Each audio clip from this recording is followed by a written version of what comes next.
Come with us to take a family camping trip on Jekyll Island in Georgia. So when you first enter Jekyll Island, you're gonna have to pay to get on the island. It was only about $8. And as soon as we got on the island, we passed a playground and immediately stopped so our daughter could play for a bit.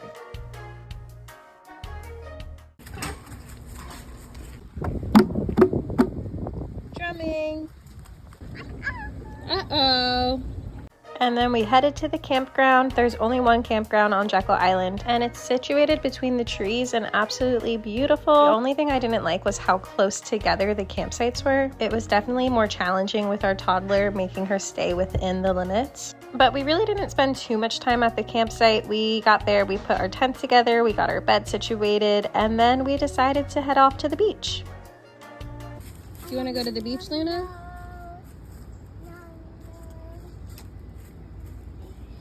The campsite has a few different bathrooms with showers.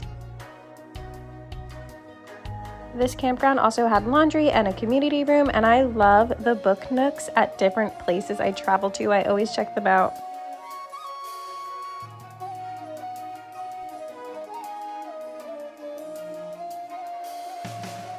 The first beach we checked out was Driftwood Beach. It's right near the campground on the north side of the island, and it's absolutely beautiful. I've honestly never seen a beach like this. It's so unique. Okay, but listen, if you go to Driftwood Beach, you have to make sure you keep an eye on the tides because I didn't realize how quickly the tide would come in. My partner and my daughter took their shoes off, not even that close to the water, and we left them there as we walked down, chasing my daughter, exploring the beach, having fun. 45 minutes later, we were sitting down the shore and I was like, wow, the tide really came in fast. And then my partner was like, oh my gosh, our shoes. And we went back and we found my daughter's, but his were gone. And I was recording ourselves when this happened.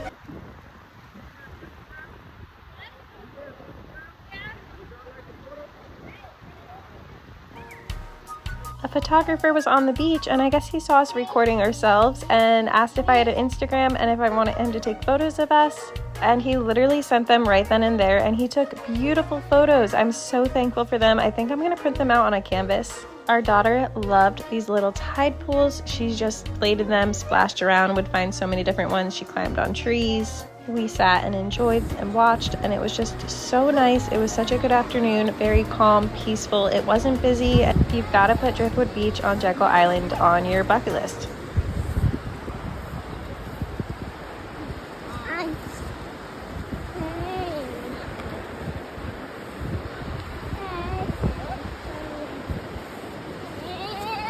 Then we got in the car and started driving again, and we found ourselves at the Hortons House. So we got out, we explored, and ended up doing a very long nature walk to explore Hortons Pond. But listen to this funny story. My partner changed my daughter out of her wet bathing suit into dry clothes before we did this, and he must have put her bathing suit on top of the car. And then I guess her bathing suit must have fallen off of the car while we were driving, but neither of us even realized that her bathing suit was missing. Until the next day, we're driving, we see something in the middle of the road. My partner's like, what is that? And I'm like, is that our daughter's bathing suit? I don't know how I was able to tell, but it's a mermaid bathing suit with that kind of like glossy material, and I could just tell it was her bathing suit. I thought that was really funny, and I'm really glad we got that back. We didn't even notice though because we always pack multiple bathing suits, so if one's wet, we can put a dry one on. Anyway, the walk to Hortons Pond from Hortons House was a really easy walk. It's very pretty. It's in the woods. Georgian trees are really beautiful. They're very unique. And when we got to the pond, we saw gators. It also had this really cool observation deck. I'm gonna say the walk took about 30 minutes, but it might have taken longer because our toddler wanted to walk most of the way, which is great. I'm not complaining. I'm just explaining. We checked out the fishing pier, but I didn't want to let her out for that one because it just didn't seem like a safe situation. And then we went back to the campsite. We got our fire started. We had some snacks, and we just kind of hung out, played in the dirt, had some fun, played with bubbles, played with crayons. Our baby had an Uncrustable. I had a hot dog, and my partner made chicken. I then made s'mores. I don't know what was happening, but I burnt every single s'more, and I just didn't even care. I kind of liked them crispy and burnt. Yeah, it was nice. We hung out. When it was time to go to bed, our toddler really struggled falling asleep. We ended up putting her in the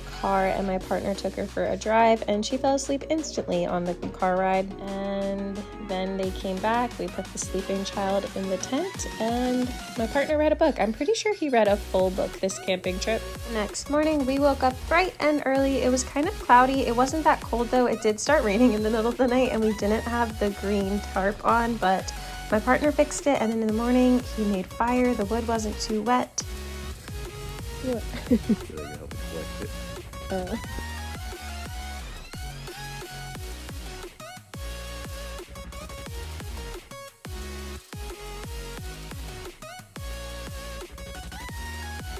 And then we went to explore more of the island. We went to the Georgia Sea Turtle Center, which is basically the turtle hospital of Georgia. It's seriously such a cool place. We might be a little biased because we're both scuba diving instructors and just love marine life, and we both really love the sea turtles. This one part was very interactive. Our daughter loved it. She loved exploring and touching the buttons and seeing the cause and effect of everything, and it was very informative about the turtles. And then you can watch the doctors through a window doing whatever they're doing with the turtles that day, and they're very kind, and they talk to you through the window and explain exactly what they're doing, where they found the turtles from, why they're doing it, how they're helping the turtle, and what comes next. So it was really cool to hear that. And once we left this room, you go into the next room where all of the sea turtles are, and they're not just sea turtles, there's a bunch of different turtles, but I again am biased towards the sea turtles. And this morning they were actually doing a release for one of the turtles down at the beach, and they invited us to go, but if we go to the beach, our daughter has to get in the water. There's no ifs, ands, or buts. She sees the water at the beach, she wants to go in, and we just didn't have time for that